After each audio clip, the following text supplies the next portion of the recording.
Hello everyone, এই যে আমরা মক্কা আজিজে আছি, দেখেন কত সুন্দর ভিউ মক্কা আজিজে। ডিউটি একটু কম, তাই একটু ভাবলাম ঘোরাফেরা করি আমরা। আমার সাথে আরো দুজন আছে।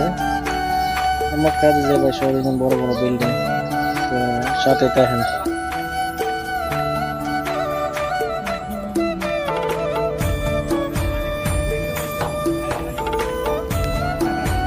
ভিডিও তো টেকে যাবে।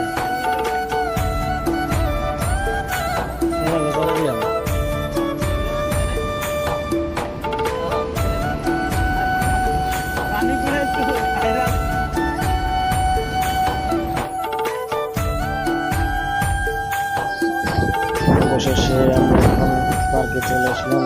দেখেন কত সুন্দর ভিউ, এই যে দেখেন কত সুন্দর ভিউ, মাশাআল্লাহ অনেক ভালো লাগতেছে। তো আমার সাথে আছে আমার ক্যামেরাম্যান, তো ভাবলাম যে এতে একটু দেখায় দিয়ে আপনারা দেখেন। এই যে আমার ক্যামেরাম্যান, এতে দিয়ে আজকে ভিডিও বানাইছি। তো আমার গাড়ির লোক আমার সাথে ডিউটি করে, আমরা একসাথে কাজ করি। অনেক লজ্জা পাইতেছে, তারপরে আপনাদেরকে দেখাই দিলাম। তো ঠিক আছে, সবাই ভালো থাকেন, আল্লাহ হাফেজ।